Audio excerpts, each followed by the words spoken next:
Welcome to The Explainer. We're about to jump into one of the strangest political dramas in all of history. It's a story about how one single well-intentioned lie managed to send an entire empire completely off the rails. So, can a good leader just suddenly go mad? I mean, really snap? Let's travel back to the year 1008 to find out. We're talking about Emperor Song Zhenzong of China.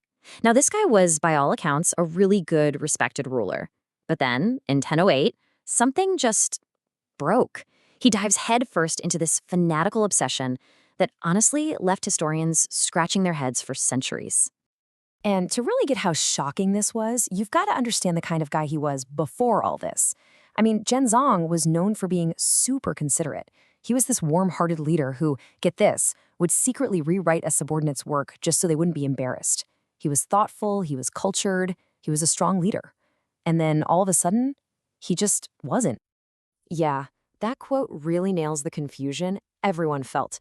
The emperor's change was so sudden, so complete, that historians looking back 300 years later were basically like, well, I guess the whole country just went crazy for a while.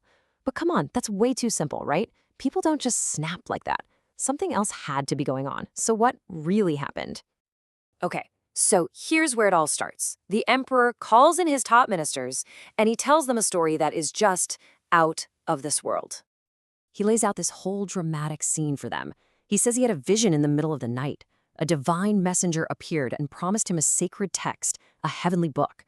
So for a whole month, the emperor fasts and waits. And then, the grand finale, a report comes in that a mysterious scroll has just shown up, hanging on one of the palace gates. And the emperor's like, guys, this has got to be it. This is the heavenly book. So what's in this magic scroll? Well, it's basically a 5-star review from the heavens. It says Zhenzong is doing an amazing job and that his dynasty is going to rule for generations. And the court, they absolutely eat it up. I mean, huge celebrations, a brand new era name, great central auspicious sign, the works. And believe me, this was just the very beginning of a national obsession that would go on for more than 10 years.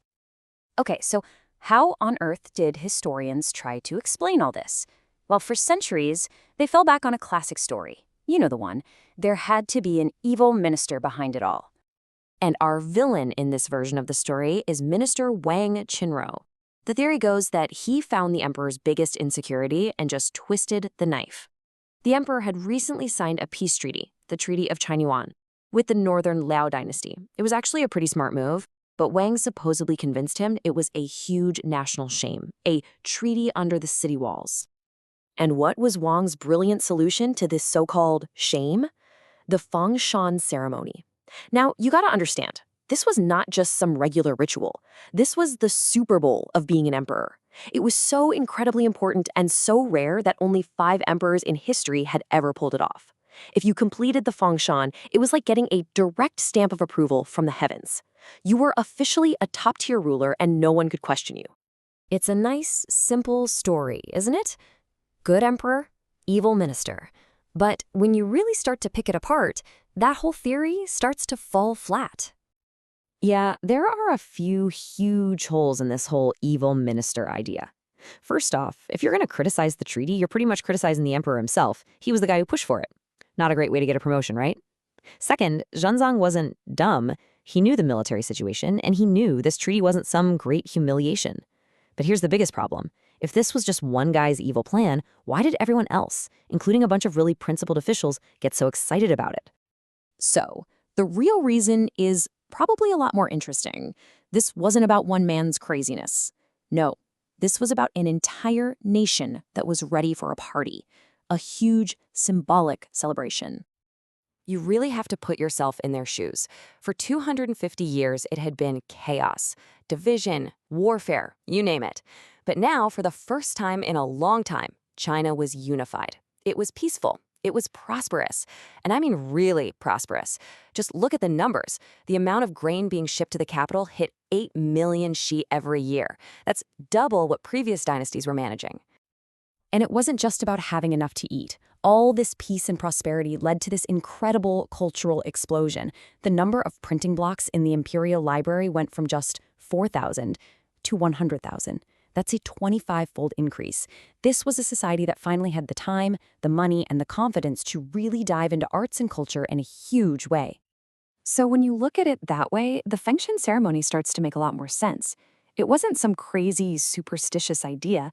It was a political performance. It was like the grand finale of a long play, the founding of the Song dynasty. It was the whole nation standing up and shouting, "We did it! The Golden Age is finally here, and even the heavens agree." But, and this is a huge but, there was a fatal flaw in this whole grand plan. This massive national celebration, this incredible performance, it was all built on a lie. A deliberate, calculated lie. So how does a supposedly wise emperor justify faking a message from God? Well, there was this old philosophical idea called Shendao Shijiao. Basically, it means using divine means for governance. The idea is that it's okay for a ruler to tell a pious fraud, a little lie, if it's for the good of the people, to inspire them and keep everyone united. Think of it like telling a kid that Santa is real. It's a small fib for a good reason, or so the thinking goes. But even so, Zhenzong felt a little guilty. To make himself feel better, he needed someone else to sign off on it. So he goes to this top scholar, Du Hao, and kind of corners him. He asks about some old legends, and when Du Hao says, "Oh yeah, those are just examples of Shendao Shijiao, the wise old kings used to do that." Bam! That's all Zhenzong needed to hear. He had his justification. He wasn't a liar anymore. He was just following tradition. But here's the thing about a pious fraud. It's like letting a genie out of a bottle. Once it's out, you have absolutely no control over it. And pretty soon, everybody wanted a piece of the action. Scammers and grifters started reporting their own divine signs. Corrupt officials started using all the celebrations as an excuse to steal money. It got so bad that one regular guy, Zhu Neng, just made up his own heavenly book to try and start a rebellion.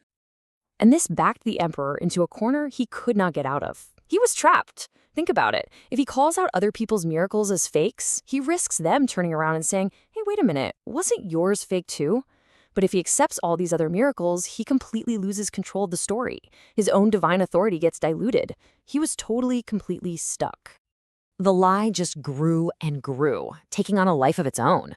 And in the end, trying to keep this whole charade going for over a decade, well, it was just too much. It exhausted the nation, and it exhausted the emperor.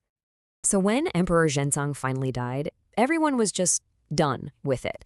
And in one final, very telling move, his own empress ordered that all those heavenly books be buried with him in his tomb. It was a quiet way of saying, okay, this is over, let's never speak of this again. It was a silent admission that the whole thing had been a terrible, terrible mistake. Zhenzong started out with a good idea. He just wanted to celebrate his country's success. But by telling that one single lie, he became its slave. He had to keep building bigger and bigger lies, more and more ceremonies, just to protect that first one. It's such a powerful lesson, right? It reminds you of that old saying, you don't have to tell everyone everything, but you should never, ever lie. And that's really what this whole story boils down to. It leaves us with a really tough question, one that's just as relevant today.